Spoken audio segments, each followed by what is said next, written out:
الحمد لله نحمده ونستعينه ونستغفره ونعوذ بالله من شرور أنفسنا ومن سيئات أعمالنا من يهده الله فلا مضل له ومن يضلله فلا هادي له وأشهد أن لا إله إلا الله وحده لا شريك له وأشهد أن محمدا عبده ورسوله أما بعد فإن خير الحديث كتاب الله وخير الهدي هدي محمد صلى الله عليه وسلم وشر الأمور محدثاتها وكل محدثة بدعة وكل بدعة ضلالة وكل ضلالة في النار. أعوذ بالله السميع العليم من الشيطان الرجيم. بسم الله الرحمن الرحيم.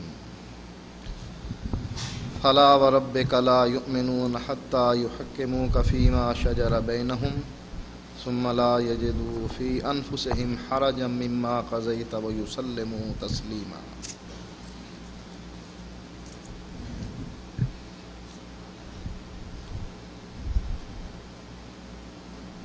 یہ بات بڑی تعجب والی ہے کہ اگر کوئی شخص بازار سے ناول خرید لائے مولوی صاحب کو کوئی تکلیف نہیں ہوتی،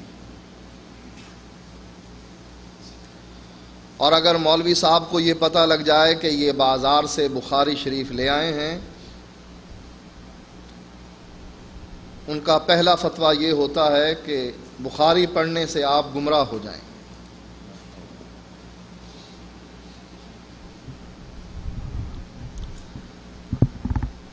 کیونکہ قرآن مجید میں اجمال ہے، قرآن مجید کے معنی کو لوگ بگاڑتے ہیں، اور حدیث تلوار ہے کہ جس کے معنی کو بگاڑنا ان کے لیے ناممکن ہے. تو انہوں نے سب سے پہلے جو چھری چلائی وہ حدیث پر چلائی.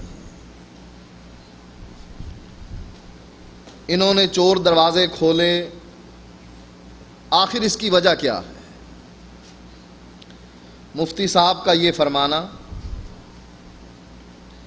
جیسا کہ ان سے جب یہ پوچھا جاتا ہے کہ کتاب و سنت کی روشنی میں میرے اس مسئلے کا جواب دیا جائے، تو مفتی صاحب اس کا جواب دیتے ہوئے فرماتے ہیں کہ مقلد کے لیے کتاب و سنت کی روشنی نہیں، اس کے امام کا قول حجت ہوا کرتا ہے. اس کی ایک وجہ تو ہمیں یہ نظر آ رہی ہے کہ اپنے خود ساختہ مذہب کو بچانے کے لیے حدیث کا انکار کر دیا جائے. جب تک حدیث موجود ہے یہ رکاوٹ ہے. اگر حدیث نہ رہی من مانی کریں گے، جو دل میں آئے گا کہیں گے. اس لیے سب سے پہلے حملہ حدیث پر کیا جاتا اور کہہ دیا جاتا ہے کہ ہم مقلد ہیں، ہمارے لیے قرآن و حدیث کی روشنی کی کوئی ضرورت نہیں ہے، بلکہ ہمارا امام جو ہے اس کا قول ہم پر حجت ہوا کرتا ہے، اور اس کی روشنی میں ہم اپنے مسائل کو حل کرتے ہیں. حدیث کے چور دروازے اس لیے بھی بنائے گئے تاکہ اپنی خواہشات کی تکمیل کی جائے. حدیث رکاوٹ ہے، ان کے راستے میں ایک روڑا ہے، اس روڑے کو ہٹا دیا جائے تاکہ خواہشات پر عمل کیا جائے، جو دل میں آئے کہا جائے. مثلا قرآن مجید کی یہ آیت کہ اللہ تعالیٰ نے کہا کہ تم نکاح کرو مثنا و ثلاثا و رباع، 2 2 3 3 4 4. اب قرآن کی اس آیت کا معنی جو لیا گیا، بعض خواہشات پر عمل کرنے والے لوگوں نے کہا اللہ قرآن میں کہتا ہے مثنا 2 2 2 اور 2 کتنے ہو گئے؟ 4. و ثلاثا 3 3 3 اور 3 کتنے ہو گئے؟ 6. 4 اور 6 10. و رباع 4 4 4 جمع 4 یہ 8 ہو گئے. پچھلا عدد جو ہے وہ 10 کا تھا، 10 اور 8 کو جمع کرو 18 شادیوں کی اجازت. اور قرآن سے ثابت کیا۔ ہر آدمی جو خواہش نفس کے پیچھے چلتا ہے وہ اپنی بات کو قرآن سے ثابت کرتا۔ قادیانیوں کے بارے میں مسلمانوں کا متفقہ عقیدہ ہے کہ یہ لوگ دائرہ اسلام سے خارج ہیں۔ قادیانیوں سے بھی پوچھیں کہ آپ کہاں سے آئے، آپ کا نبی کہاں سے آیا؟ کہا قرآن میں موجود ہے، یاتی من بعد اسمہ احمد۔ اللہ کے نبی فرما رہے ہیں کہ میرے بعد ایک نبی آنے والا ہے اور اس کا نام احمد ہے۔ ہمارا جو نبی ہے وہی تو غلام احمد ہے، یہ تو قرآن میں ہے۔ اب چونکہ حدیث قرآن کی تشریح کرتی ہے، تفسیر کرتی ہے، حدیث اس بات کو فائنل کر رہی ہے، لا نبی بعدی، میرے بعد کوئی نبی نہیں آئے گا، انا خاتم النبیین، میں آخری نبی ہوں، میرے بعد کوئی نبی نہیں آئے گا۔ اور یہ جو تم تذکرہ کر رہے ہو یہ تو اللہ کے نبی کا تذکرہ ہے۔ اللہ کے نبی کا نام احمد بھی ہے، محمد بھی ہے۔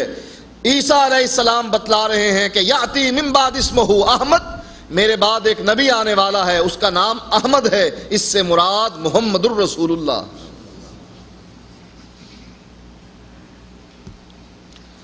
حدیث کا چور دروازہ کھولنے کے لیے سب سے پہلے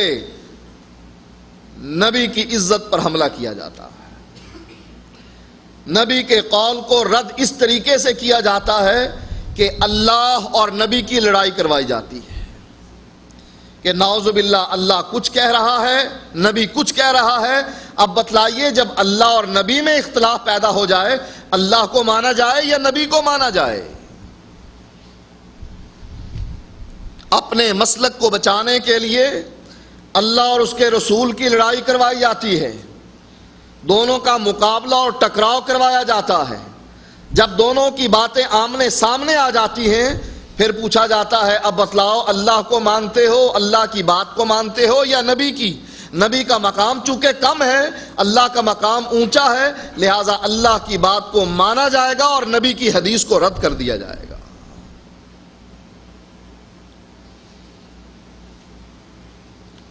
ہماری پاکستانی عدالتوں نے بھی یہ فیصلہ دیا ہے کہ ایک جوان لڑکی اپنے باپ کی عزت سے کھیلتے ہوئے، اس کی پگڑی کو چوراہے میں اچھالتے ہوئے، خاندان کی عزت کو ملیا میٹ کرتے ہوئے اپنے دوست کے ساتھ بھاگ کر نکاح کر لیتی ہے، اس کا نکاح چاہے وہ عدالت میں جا کر کرتی ہے یا کہیں اور چھپ کر کرتی ہے۔ یہ ہماری بڑی عدالتوں کا فیصلہ ہے، اور یہی فیصلہ وہ لوگ کرتے ہیں کہ جن کا مسلک یہ ہے کہ جب لڑکی جوان ہو جائے، یہ مادر پدر آزاد ہو گئی ہے، اب اس کو کوئی روکنے والا نہیں ہے، اپنی اس خواہش کو قرآن سے ثابت کرتے ہیں، کہتے ہیں اللہ خود قرآن میں اجازت دے رہا ہے کہ حتیٰ تنکح زوجن غیرہ، یہ عورت نکاح کر لے کسی سے۔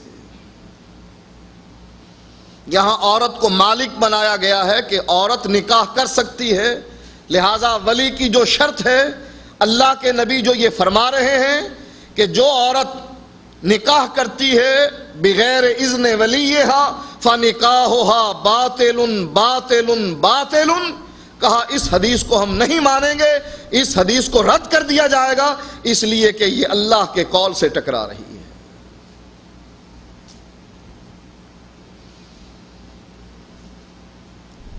اور یہ بات اس لیے پیدا ہوتی ہے کہ ہم نبی اکرم صلی اللہ علیہ وآلہ وسلم کے مقام سے ناواقف ہیں۔ جبریل علیہ الصلاۃ والسلام قرآن لے کر آیا کرتے تھے، اور اللہ کے نبی اس ڈر سے کہ میں قرآن بھول نہ جاؤں جلدی جلدی پڑھنے لگ جاتے تھے ساتھ ساتھ۔ اللہ تعالیٰ نے اپنے نبی کو منع کر دیا، لا تحرک بہ لسانک لتعجل بہ، آپ اس ڈر سے قرآن کو جلدی جلدی نہ پڑھیے کہ آپ کہیں بھول نہ جائیں، اپنی زبان کو حرکت نہ دیجیے۔ کیوں؟ کہا ان علینا جمعہ و قرآنہ، اس قرآن کو جمع کرنا بھی ہماری ذمہ داری ہے اور اس کو پڑھانا بھی ہماری ذمہ داری ہے۔ قرآن کا جمع کرنا کیا ہے؟ الف لام میم سے لے کر والناس تک یہ قرآن جمع ہے۔ اللہ نے فرمایا اس قرآن کو جمع کرنا ہماری ذمہ داری ہے۔ وقرآن، اور پھر اس قرآن کو آپ کو پڑھانا یہ بھی ہماری ذمہ داری ہے۔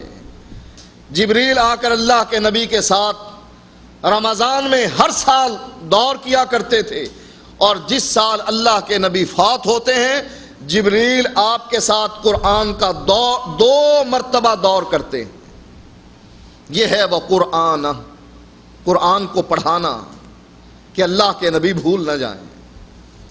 پھر اللہ تعالیٰ نے ایک اور ذمہ داری اٹھائی کہ ثم ان علینا بیانہ، پھر اس قرآن کی تشریح کروانا، اس کا بیان کروانا، اس کی تفسیر کروانا یہ بھی ہماری ذمہ داری ہے۔ جو زبان سے آپ کے نکلے گا وہ ہمارے حکم سے نکلے گا، اس لیے فرمایا وما ينطق عن الهوى ان هو الا وحی یوحى، کہ آپ جب بھی بولیں گے وحی الہی کے ذریعے بولیں گے۔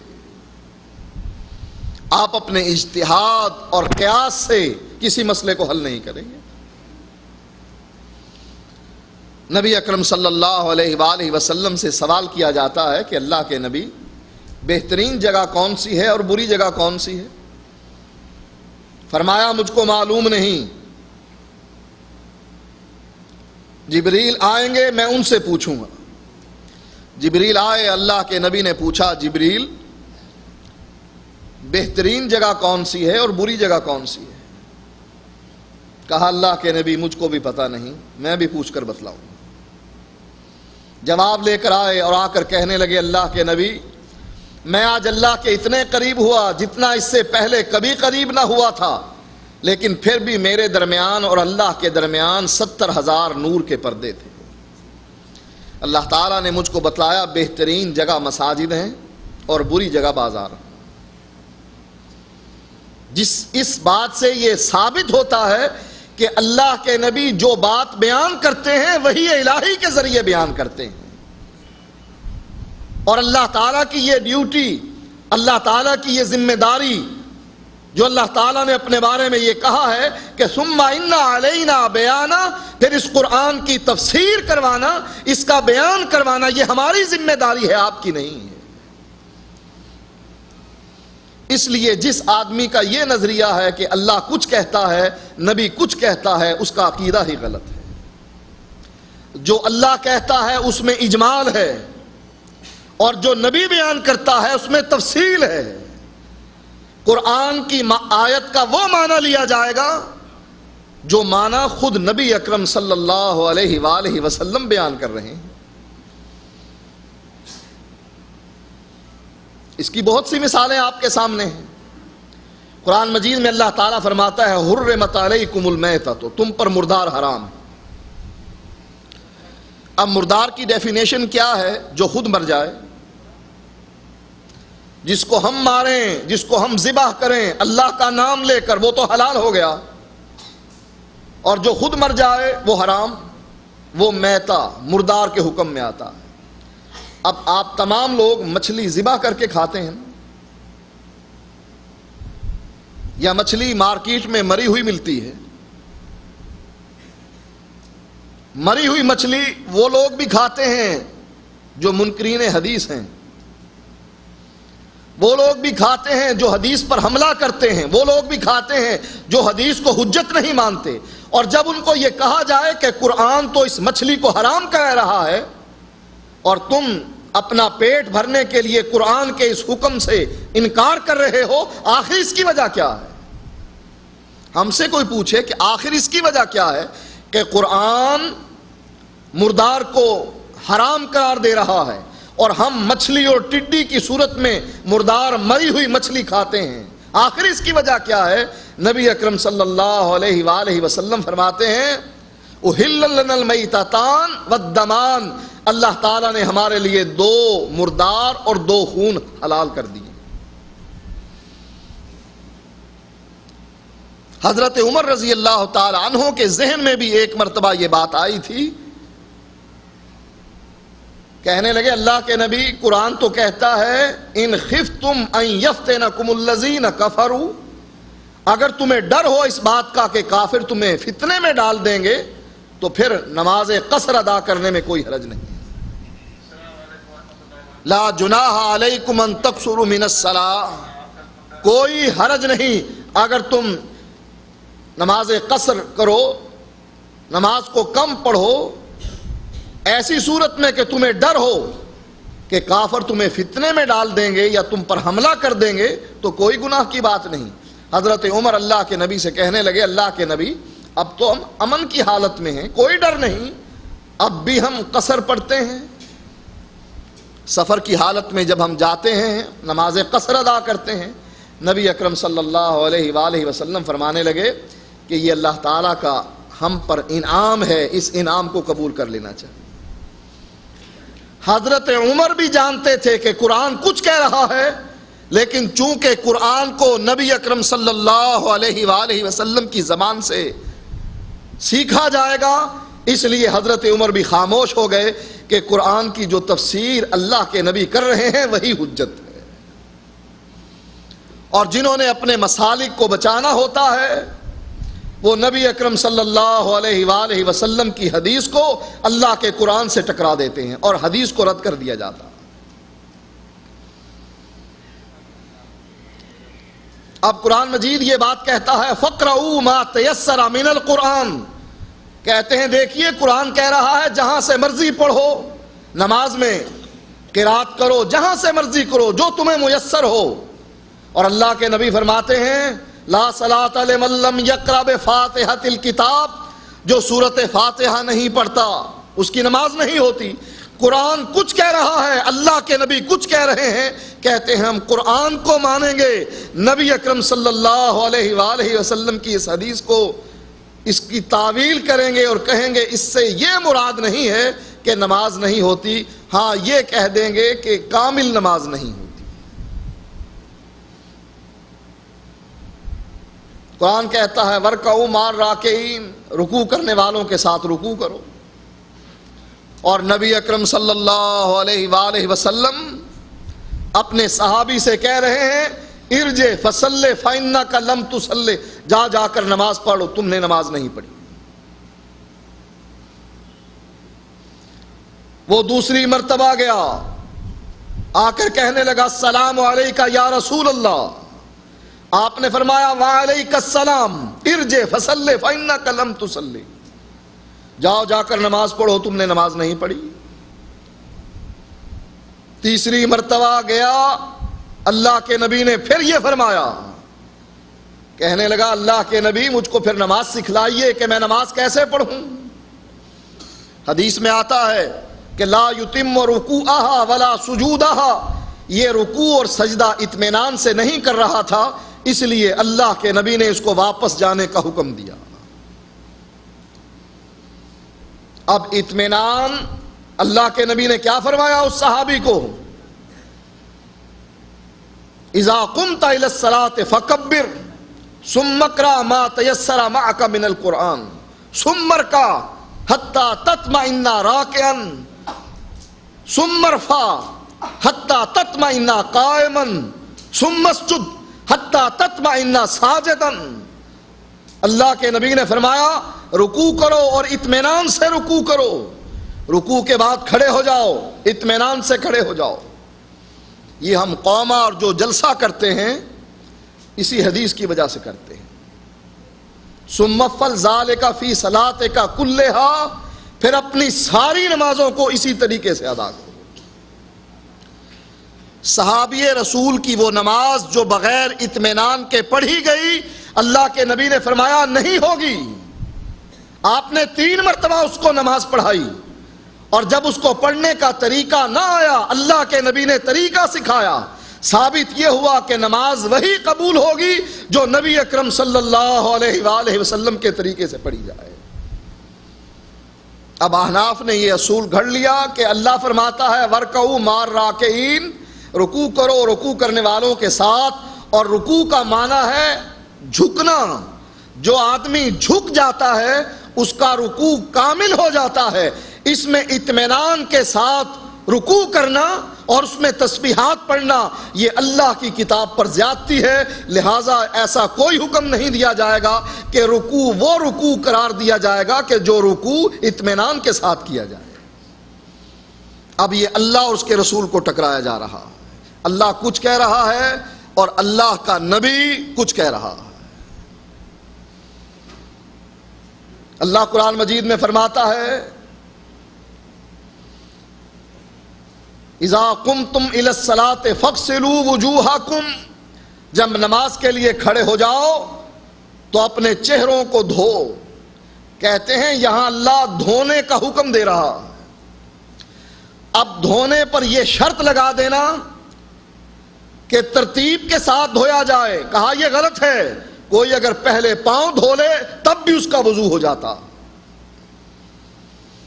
کہتے ہیں کہ اس میں پے در پے دھونا اس کی بھی کوئی ضرورت نہیں ہے، یہ شرط لگانا کہ ہاتھ دھونے کے بعد کلی کی جائے، ناک میں پانی دیا جائے، پھر چہرہ دھویا جائے، پھر کوہنیوں تک بازو دھوئے جائیں، پھر مسح کیا جائے، پھر پاؤں دھوئے جائیں، یہ پے در پے دھونا اس کی بھی کوئی ضرورت نہیں، کوئی 1 گھنٹہ پہلے ہاتھ دھو لے، دوسرے گھنٹے کے بعد منہ دھو لے۔ کہا اسی طریقے سے بسم اللہ سے وضو کا آغاز کرنا یہ قرآن پر زیادتی ہے۔ اللہ تعالیٰ نے دھونے کا حکم دیا ہے، یہ تو نہیں کہا بسم اللہ کے بغیر تمہارا وضو نہیں ہوتا۔ لہذا وضو بغیر ترتیب کے بھی ہو سکتا ہے، 1 گھنٹے اور 2 گھنٹے کے وقفہ درمیان میں ڈال کر کہ پہلے ہاتھ دھو لیے اور گھنٹے کے بعد چہرہ دھو لیا، اس کے بعد پھر 1 گھنٹے کے بعد پاؤں دھو لیے، کہا تب بھی وضو ہو جائے گا۔ اب یہ اللہ اور اس کے رسول کو لڑا کر حدیث کو رد کیا جا رہا ہے کہ اس حدیث کو تسلیم نہیں کرنا۔ اور مولانا منیر قمر صاحب نے جو اصول آپ کے سامنے رکھا تھا کہ صحابی رسول کو بھی رد کر دیا جاتا ہے،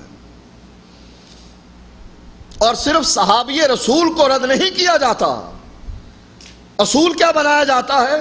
ان عرف بالعدالت او الضبط دون الفقہ کانس و ابی ہریرہ تھا، اگر کسی راوی کی ثقافت معروف ہو کہ یہ راوی ثقہ راوی ہے لیکن اس کے اندر دین کی سمجھ بوجھ نہ ہو، کانس و ابی ہریرہ تھا، جیسا کہ حضرت انس تھے اور حضرت ابو ہریرہ تھے رضی اللہ تعالی عنہما، ان کو دین کی کوئی سمجھ بوجھ نہیں تھی۔ اس لیے جب یہ حدیث بیان کریں اگر ہماری عقل میں آ گئی تو حدیث کو مان لیا جائے گا، ورنہ حدیث رسول کو رد کر دیا جائے گا۔ اور یہ اشارہ ہے بخاری کی اس حدیث کی طرف کہ نبی اکرم صلی اللہ علیہ وآلہ وسلم فرماتے ہیں کہ اگر کوئی کسی سے دھوکہ کرتا ہے اور دھوکہ کرتے ہوئے دودھ 1 دن کا جانوروں کے تھنوں میں روک لیتا ہے، اگلے دن وہ اس کو فروخت کرتا ہے جانور کو، چونکہ اگلے دن 2 دنوں کا دودھ ہو جائے گا، وہ دودھ زیادہ ہوگا، اس مقدار کو دیکھ کر اس کی قیمت زیادہ لگائی جائے گی، لیکن اس سے اگلے دن دودھ پھر اسی حساب سے آئے گا کہ وہ 1 دن کا دودھ ہوگا، دودھ میں کمی ہو جائے گی۔ اللہ کے نبی نے فرمایا اگر ایسا دھوکہ کسی سے کیا جائے تو خریدار جانور خریدنے والا اس کو 1 سا کھجوروں کا دے دے اور اس کا جانور واپس کر دے۔ اب وہ اس حدیث کو عقل سے سوچتے ہیں،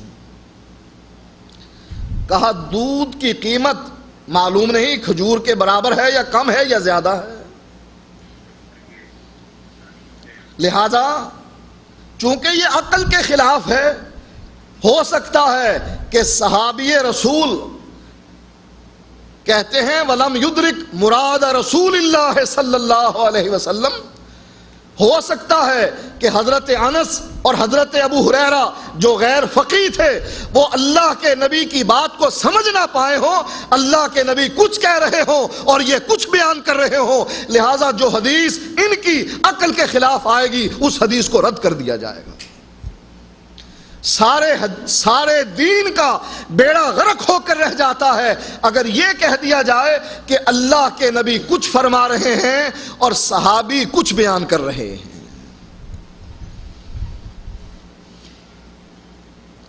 کچھ اسی قسم کی بات ابو الاعلیٰ مودودی صاحب نے بھی بیان کی. کہا تمہارے نزدیک معیار بخاری اور مسلم ہے، راوی کی ثقافت ہے، سند کا صحیح ہونا ہے، لیکن میرے نزدیک راوی کی ثقافت، حدیث کی صحت یہ کوئی دلیل نہیں ہے. اس لیے کہ ہو سکتا ہے اللہ کے نبی کچھ بیان کر رہے ہوں اور سننے والا صحابی اس کو سمجھ نہ پایا ہو اور وہ کچھ اور بیان کر رہا ہو. کیا نعوذ باللہ نبی کے شاگرد اتنے کم عقل تھے کہ استاد کچھ کہہ رہا ہے اور شاگرد کچھ سمجھ رہا ہے.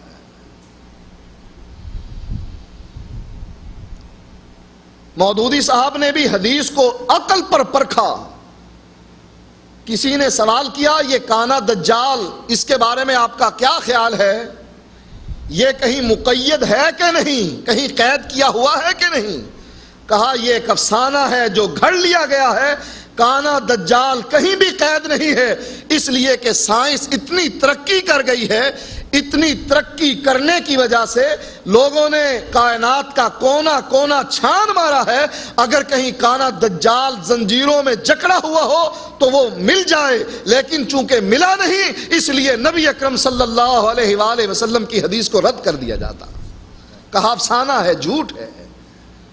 کانا دجال اس کا قید ہونا افسانہ ہے. اور صحابی رسول اللہ کے نبی فرماتے ہیں میں جو آج فجر کی نماز میں لیٹ آیا ہوں، نماز پر تھوڑی سی دیر سے پہنچا ہوں، اس کی وجہ یہ ہے کہ فلاں صحابی مسلمان ہو کر میرے پاس آیا اور اس نے مجھ کو اپنا واقعہ بتلایا کہ کس طریقے سے ان کی کشتی ایک جزیرے پر گئی اور وہاں جا کر اس صحابی نے اس دجال کو قید ہوئے زنجیروں میں جکڑے ہوئے دیکھا.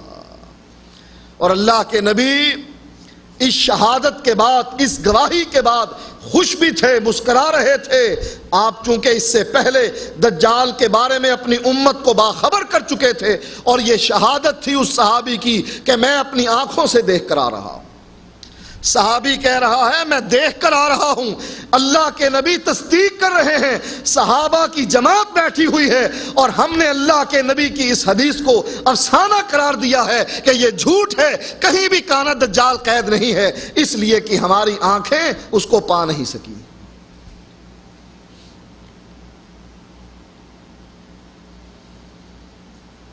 اسامہ بن لادن، اس کے پیچھے بہت سی حکومتیں ہیں، وہ موجود ہے، اس کو حکومتیں پا نہیں سکتی ہیں، مل نہیں رہا ہے، تو کیا کہا جائے گا؟ اسامہ افسانہ اور کہانی ہے، جھوٹ ہے، کوئی انسان نہیں ہے؟ یا یہ کہا جائے گا کہ ہماری نظریں اس کو دیکھ نہیں پا رہی؟ نبی کی حدیث پر ایمان ایسے لانا کہ چونکہ ہماری آنکھ دیکھ نہیں رہی ہے اس لیے ہم اس کو مانتے نہیں ہیں. یہ ایمان ابو جہل کا ایمان تھا جس نے حدیث رسول کو عقل پر تولا، اور ایمان ابی بکر یہ تھا کہ ابو جہل ابو بکر کے پاس آ کر پوچھتا ہے کیا تیری یہ عقل مانتی ہے یہ بات کہ کوئی شخص یہاں سے آسمان پر گیا ہو، جنت اور دوزخ کو دیکھا ہو اور رات کی انہی گھڑیوں میں دنیا میں واپس بھی آ گیا ہو؟ کہا یہ بات عقل نہیں مانتی ہے، یہ بات عقل نہیں مانتی ہے کہ ایک آدمی آسمان پر چلا جائے، اتنا فاصلہ طے کر کے جنت اور دوزخ کی سیر کرے، رب سے ہم کلام ہو اور رات کی انہی گھڑیوں میں واپس آ جائے، عقل نہیں مانتی ہے. ابو جہل کہنے لگا پھر یہ بات کہنے والا تیرا آقا محمد الرسول اللہ.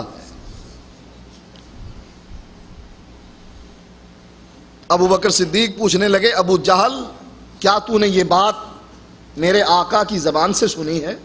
کہا ہاں ابھی سن کر ہی آ رہا ہوں. کہا ابو جہل پھر گواہ رہنا کہ اللہ کے نبی سچ فرما رہے ہیں، میرا ایمان ہے اس پر کہ جو بات اس کی زبان سے نکلتی ہے حق نکلتی ہے، افسانہ اور کہانی نہیں، عقل کے خلاف ہے. اس وقت راکٹ کا زمانہ نہیں تھا، آج تو سائنسی دور ترقی کر گیا ہے، راکٹ زمین سے فضا میں اڑتا ہے اور آسمان کو فضاؤں کو چیرتے ہوئے اوپر تک جاتا ہے، کوئی چاند پر جانے کا دعویٰ کر رہا ہے اور کوئی سورج کے قریب پہنچ رہا ہے۔ اس وقت راکٹ اور جہاز کا زمانہ نہیں تھا، عقل میں بات آتی بھی نہیں تھی کہ کوئی آدمی اڑ کر جائے، پر نہیں لگے ہوئے تھے۔ ابو جہل نے نبی کی حدیث کو عقل پر تولا اور ابو بکر صدیق نے اس کو ایمان پر تولا، کیونکہ نبی کی بات ہے، اس لیے میں گواہی دیتا ہوں کہ اللہ کے نبی سچ فرماتے ہیں۔ افسانہ اور کہانی کہاں؟ حضرت ابو ہریرہ، یہ نہیں کہ حضرت ابو ہریرہ اور حضرت انس سے دشمنی کی گئی، صرف یہ نہیں کہ حضرت ابو ہریرہ اور حضرت انس سے دشمنی کی گئی، بلکہ حدیث رسول سے دشمنی کی گئی۔ رد حضرت ابو ہریرہ اور حضرت انس کا نہیں، یہ تو کہہ دیا کہ یہ غیر فقیہ ہے، جیسے حضرت معاویہ کو جاہل قرار دیا ان لوگوں نے، یہ تو علیحدہ بات ہے، لیکن اگر تم نے ان کو غیر فقیہ بھی قرار دیا ہے، یہ تو سوچو کہ رد کس کو کر رہے ہو؟ کہا رد ہم اللہ کے نبی کی حدیث کو کر رہے ہیں، کہ نبی کی حدیث صحیح سند سے ہو اس کو بھی رد کر دیا جائے۔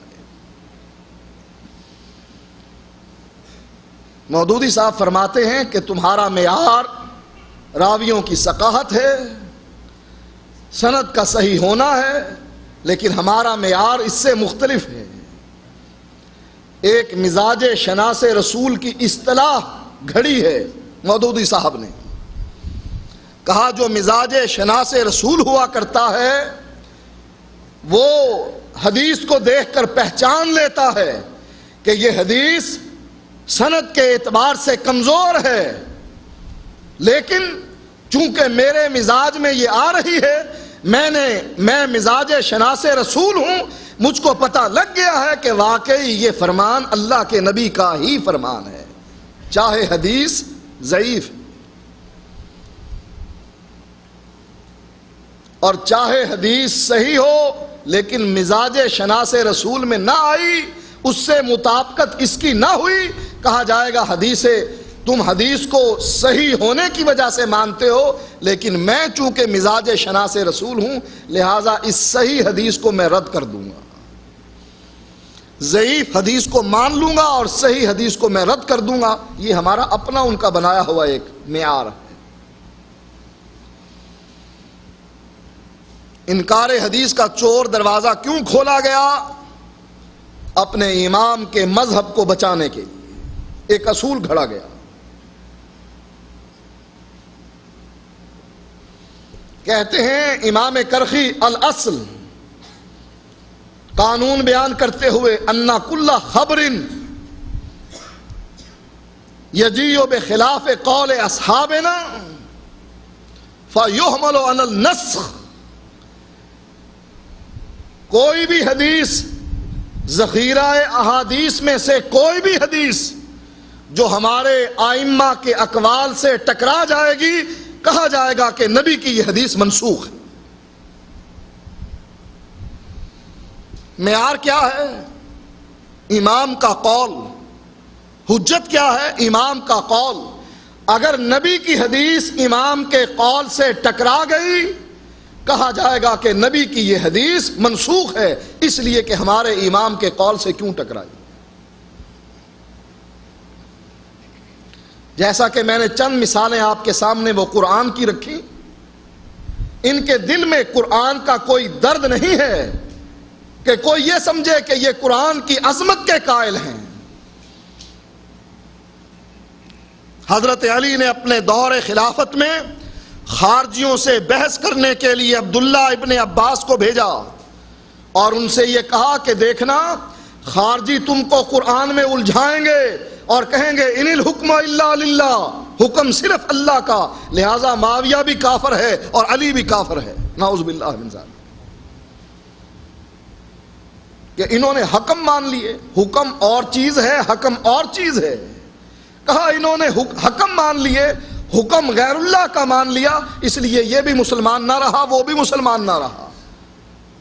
حضرت علی نے کہا عبداللہ ابن عباس سے دیکھنا خارجی تم کو قرآن میں الجھانے کی کوشش کریں گے، ان کے اس جال میں نہ آنا، حاججہم بالسنہ، ان سے جب گفتگو کرنا حدیث رسول کو سامنے رکھ کر گفتگو کرنا، دیکھنا کہ وہ بھاگ نہیں سکیں گے اور فوراً شکست کھا جائیں گے۔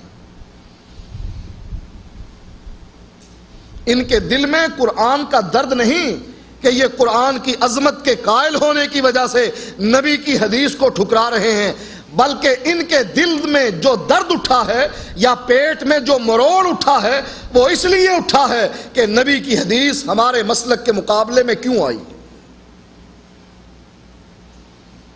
ملتان میں ایک جگہ میری گفتگو ہو رہی تھی حنفیوں کے ایک عالم سے، میں نے حدیث پیش کی جو بخاری اور مسلم کی حدیث، جس کو محدثین سونے کی کڑیاں کہتے ہیں۔ اس کی سند اتنی اعلیٰ اور اونچی ہے کہ اس سند کو سونے کی کڑیاں کہا گیا ہے۔ بخاری اور مسلم کی اس حدیث میں عبداللہ ابن عمر کے یہ الفاظ ہیں کہ رأیت رسول اللہ صلی اللہ علیہ وآلہ وسلم اذا افتتح الصلاة رفع یدیہ واذا اراد ان یرکع رفع یدیہ واذا رفع رأسہ من الرکوع رفع یدیہ ولا یرفع بین سجدتین۔ کہا عبداللہ ابن عمر فرما رہے ہیں کہ میں نے اللہ کے رسول کو دیکھا، آپ ابتدائے نماز میں اپنے ہاتھوں کو اٹھاتے، رکوع کرتے ہوئے اپنے ہاتھوں کو اٹھاتے، رکوع سے سر اٹھاتے، رکوع کو جاتے ہاتھوں کو اٹھاتے، رکوع سے سر اٹھاتے اپنے ہاتھوں کو اٹھاتے، سجدوں کے درمیان اپنے ہاتھوں کو نہ اٹھایا کرتے تھے۔ صحابی رسول کہتا ہے رائے تو رسول اللہ صلی اللہ علیہ وسلم۔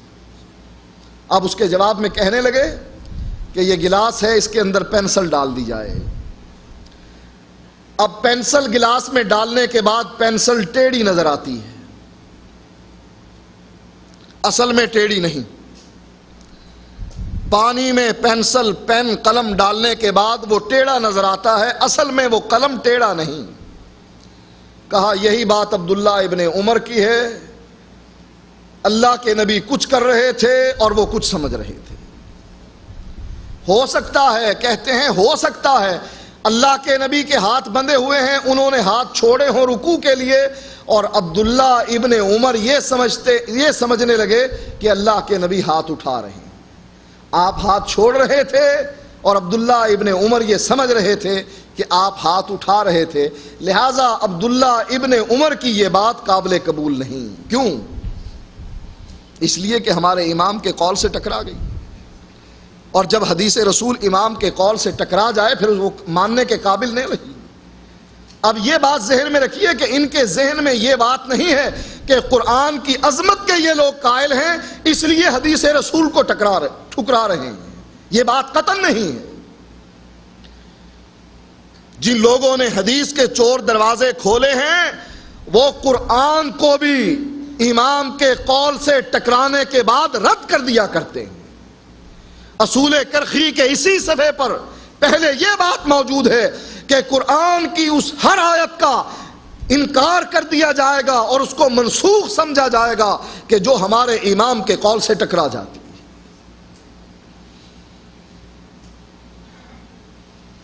اب قرآن مجید میں النفس بالنفس، جان جان کے بدلے میں، کوئی کسی کو قتل کرے گا اس کے بدلے میں اس کو قتل کیا جائے گا، اللہ یہ کہ کوئی دیت لے اور معاف کر دے تو علیحدہ بات ہے، ورنہ جان کے بدلے میں جان لی جائے گی۔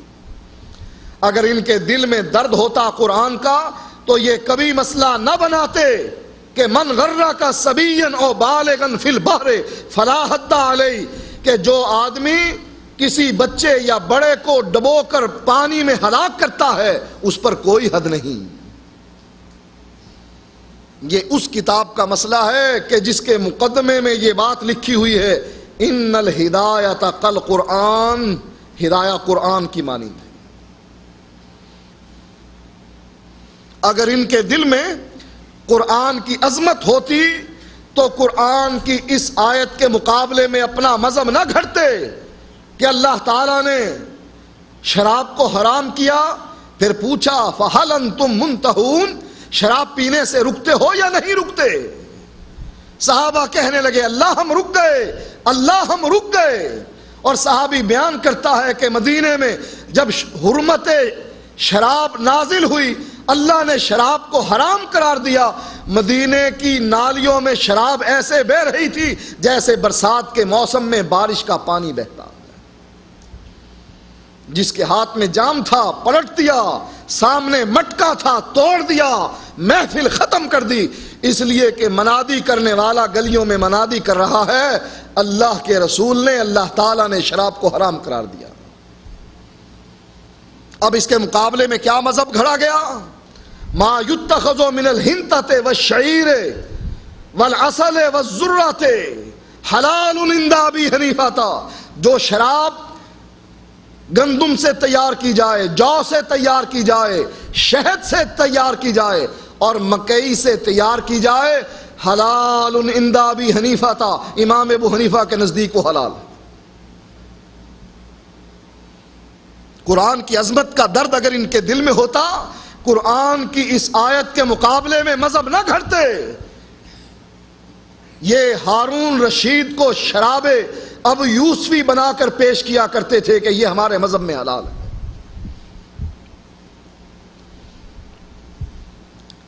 اللہ کی کسی حد کو ان لوگوں نے باقی نہیں چھوڑا۔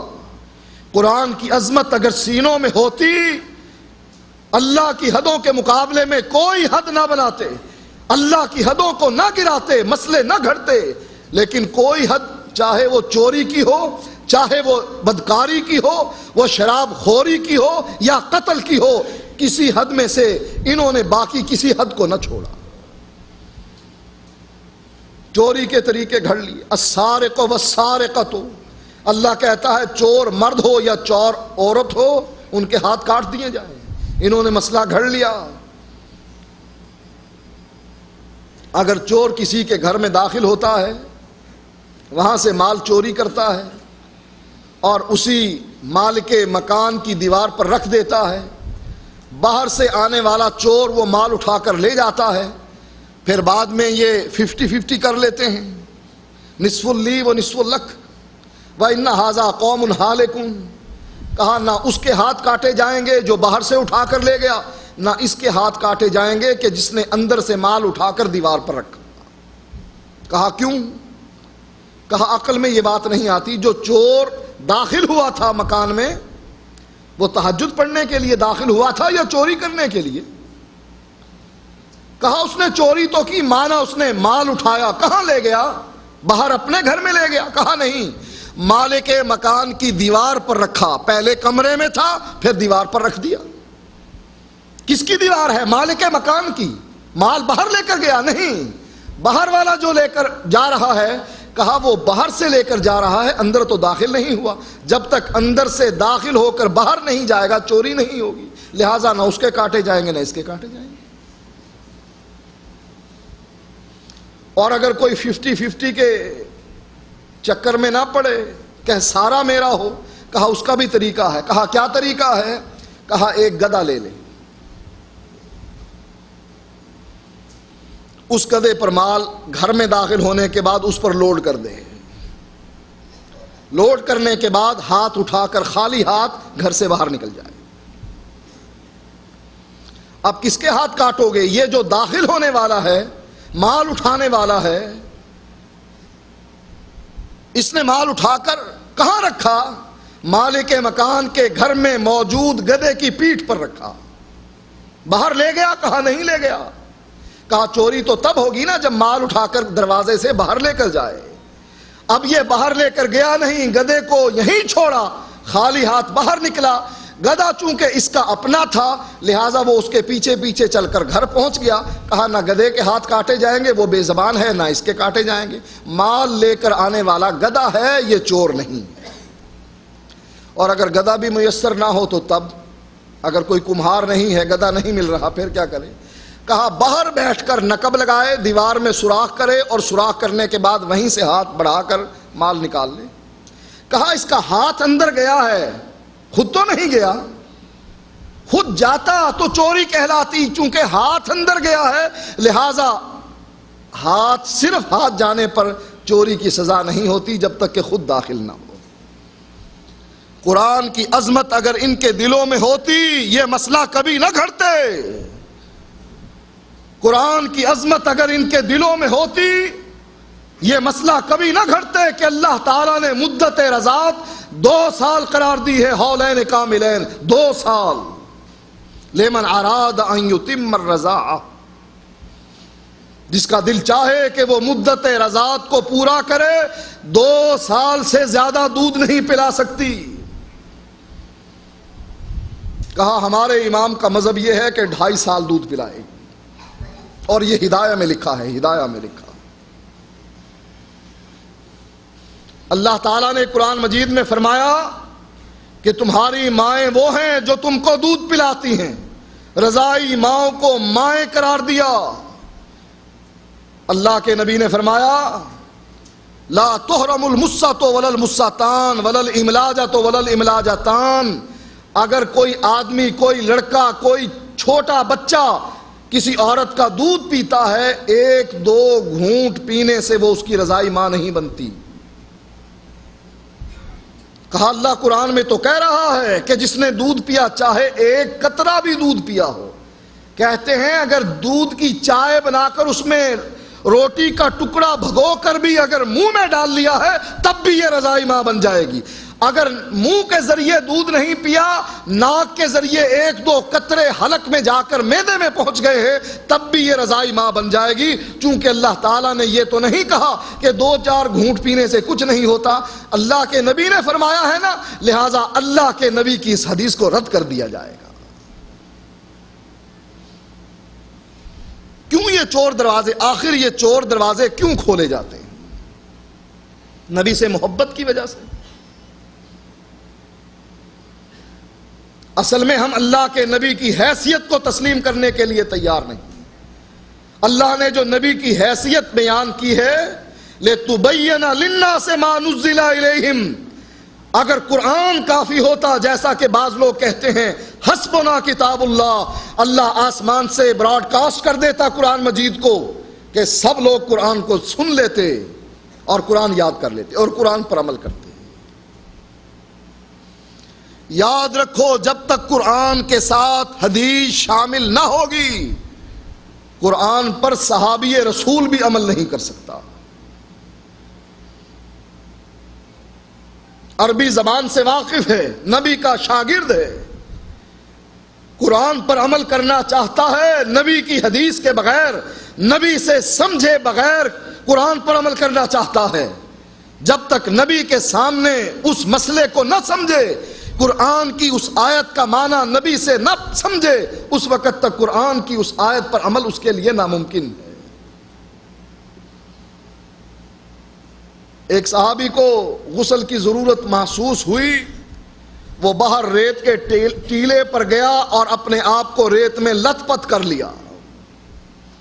ریت میں لت پت بھوت بن کر اللہ کے نبی کے سامنے آیا. آپ نے پوچھا یہ کیا کیا؟ کہا اللہ کے نبی غسل واجب ہو گیا تھا اور اللہ قرآن میں کہتا ہے فَإِن لَّمْ تَجِدُوا مَاءً فَتَيَمَّمُوا صَعِيدًا طَيِّبًا، اگر پانی نہ ملے تو پاک مٹی سے تیمم کر لو. اللہ کے نبی میں تیمم کر کے آ رہا.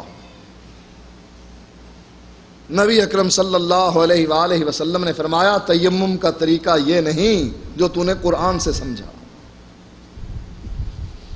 تیمم کا طریقہ یہ نہیں جو تو نے قرآن سے سمجھا، بلکہ تیمم کا طریقہ وہ ہے جو محمد الرسول اللہ کی زبان سمجھاتی ہے.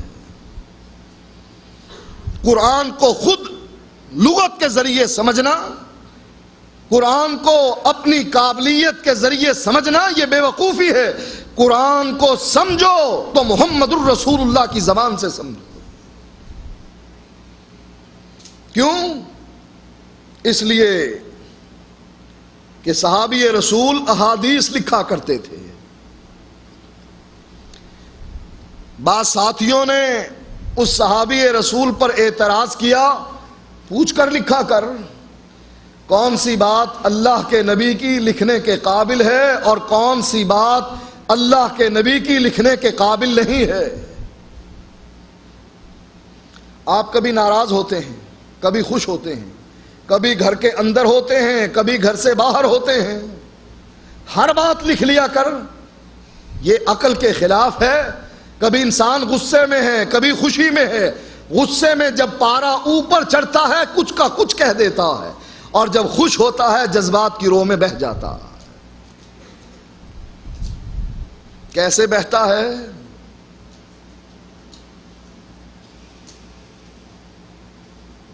آدمی کا اونٹ گم ہو گیا، سواری گم ہو گئی اور ریگستان میں بیٹھا ہوا، کھانے پینے کا جو سامان ہے وہ اس پر لدا ہوا، سواری غائب ہے اور خود ریگستان میں ہے، کوئی شہر نہیں ہے کہ جہاں کھانے پینے کو کچھ مل جائے، موت یقینی ہے، سامنے موت دیکھ رہا ہے، اب کیا ہوگا؟ اچانک سواری اس کو واپس ملتی ہے، سواری پہنچتی ہے، اللہ سے کیا کہتا ہے؟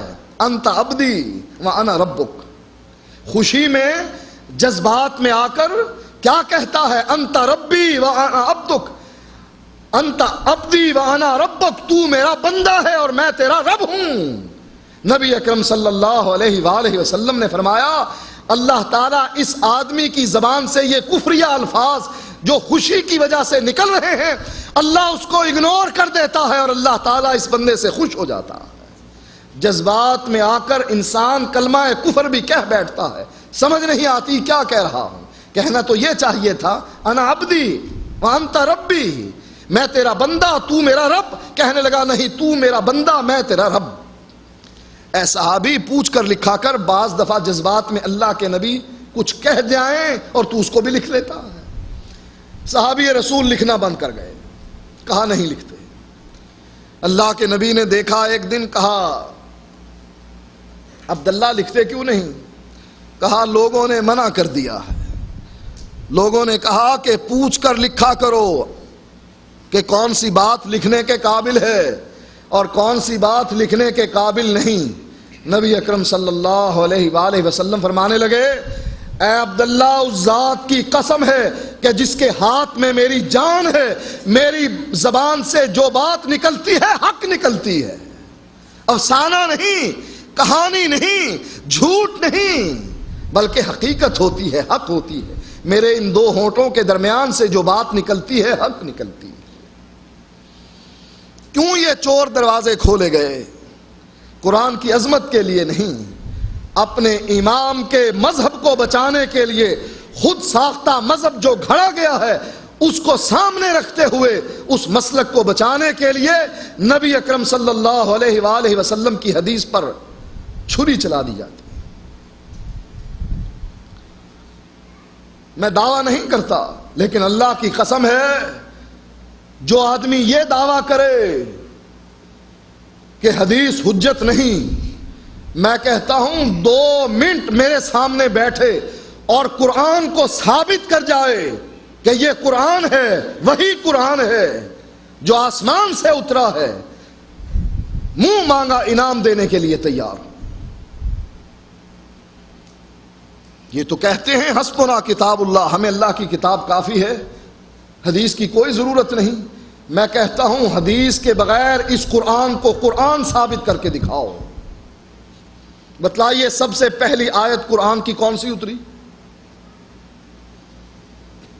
پتا ہے کسی کو کون سی آیت سب سے پہلے اتری؟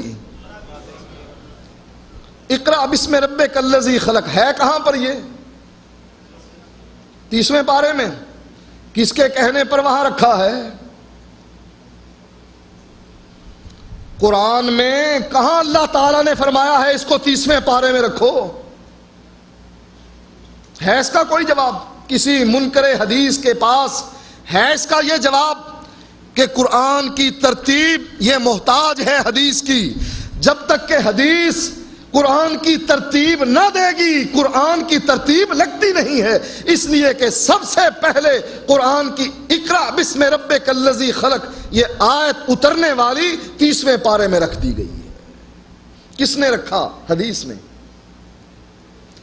ہم اس قرآن کو قرآن ماننے کے لیے تیار نہیں جس قرآن کو حدیث قرآن نہ کہے۔ ہم اس قرآن کو قرآن ماننے کے لیے تیار نہیں جب تک کہ حدیث اس کو قرآن نہ کہے. نبی کی زبان حدیث ہے، جب تک کہ نبی کی زبان سے یہ نہ نکلے کہ یہ قرآن ہے، ہم اس کو قرآن ماننے کے لیے تیار نہیں ہیں. شروع میں اللہ کے نبی نے صحابہ کو قرآن لکھنے سے منع کر دیا، حدیث لکھنے سے منع کر دیا تھا شروع میں. کیوں؟ اس لیے کہ صحابہ کو پتہ نہ لگتا تھا کہ یہ قرآن ہے، یہ نبی کا کلام ہے، حدیث ہے. صحابہ کو حدیث لکھنے سے منع کر دیا گیا تھا شروع میں کہ نہ لکھا کرو، اس لیے کہ ابھی تمہیں اس بات کی تمیز نہیں کہ یہ قرآن ہے یا میری بات ہے. ثابت کیا ہوا کہ حدیث نے بتلایا کہ یہ قرآن ہے، یہ وحی یہ مطلوع ہے، اور یہ وحی یہ غیر مطلوع ہے، یہ نبی کی حدیث ہے، یہ اللہ کا قول ہے. اس لیے حدیث نے قرآن کو علیحدہ بیان کیا، حدیث کو علیحدہ بیان کیا. جب تک کہ حدیث قرآن کو قرآن نہ کہے، میں اس قرآن کو قرآن ماننے کے لیے تیار نہیں. ہاں، ایسا قرآن لے کر آؤ کہ جس کی ابتدا اقرأ بسم ربک الذی خلق سے ہوتی ہو، اور احکام کے لحاظ سے اترنے والی آیت الیوم اکملت لکم دینکم واتممت علیکم نعمتی ورضیت لکم الاسلام دینا، یہ احکام کے لحاظ سے اترنے والی آخری آیت ہے. اور اس کا اختتام کم از کم 1-2 آیتوں سے پہلے اس کو جگہ ملنی چاہیے کہ یہ آخر میں اتری ہے. ایسا قرآن لے کر آؤ، پھر ہم سے کہو کہ تم حدیث کو ثابت کرو، ہم کہیں گے تم قرآن کو ثابت کرو. میرے بھائیو، یہ چور دروازے صرف اس لیے کھولے جاتے ہیں شہوت پرستی کے لیے، عقل کو سامنے رکھتے ہوئے کہ چونکہ عقل میں یہ بات نہیں آتی ہے کہ کانا دجال کہیں قید ہے، حدیث یہ کہہ رہی ہے، چونکہ یہ حدیث عقل سے ٹکرا گئی ہے لہذا اس کو رد کر دیا جائے. حضرت علی کہا کرتے تھے کہ اگر دین عقل کے موافق ہوتا کہ جو عقل میں آتی وہی بات دین ہے تو مسا اوپر سے نہ کیا جاتا، نیچے سے کیا جاتا. مٹی نیچے لگتی ہے، اوپر تو نہیں. لہذا حدیث کا چور دروازہ، انکار حدیث کے چور دروازے کھولنے والے کیوں کھولتے ہیں؟ سب سے پہلی بات اپنی خواہشات کی تکمیل کے لیے، دوسری بات اپنے آئمہ کے مسلک کو بچانے کے لیے، تیسری بات لوگوں کے طعن و تشنیع سے بچنے کے لیے کہ لوگ یہ کہیں گے کہ مسلمان کتنے پاگل ہیں، اللہ کے نبی کو بغیر راکٹ کے آسمان پر بھیج رہے ہیں. چونکہ دلائل ان کے پاس ان کے رد کے نہیں ہوتے ہیں، جواب چونکہ نہیں بن پاتا ہے، لہذا عقل پرست طعن و تشنیع کریں گے. اس سے بہتر یہ ہے کہ حدیث کا ہی انکار کر دیا جائے کہ ہم حدیث کو ہی ماننے کے لیے تیار نہیں. اور اگر یہی اعتراضات قرآن پر آنے لگ جائے پھر قرآن کو بھی چھوڑ دو گے. حضرت عائشہ رضی اللہ تعالی عنہا کے غسل کے بارے میں لوگ اس صحیح حدیث پر اعتراض کرتے ہیں. اگر ایسا ہی اعتراض قرآن کی آیات پر ہونے لگ جائے پھر کیا کرو گے؟ قرآن کو چھوڑ دو گے؟ یعقوب علیہ السلام کے بیٹے آ رہے ہیں کس کے پاس؟ یوسف علیہ السلام کے پاس، کہ قحط کا زمانہ ہے، کہاں سے مال لے کر آئے؟ یوسف علیہ السلام کیا کرتے ہیں؟ ایک برتن اپنے بھائی کے سامان میں چھپا دیتے ہیں، اور منادی کرنے والا منادی کر کے کہتا ہے اے قافلے والو تم چور ہو. یہ برتن ناپنے والا آلہ کس نے چھپایا؟ یوسف علیہ السلام نے چھپوایا. چاہتے کیا تھے کہ اپنے بھائی کو کسی طریقے سے روک لیں، اپنے پاس روک لیں. تدبیر کیا کی کہ اس کے سامان میں برتن رکھ کر دیا جائے اور کہا جائے کہ تم چور ہو. قافلے والے کہنے لگے ہم چور نہیں ہیں.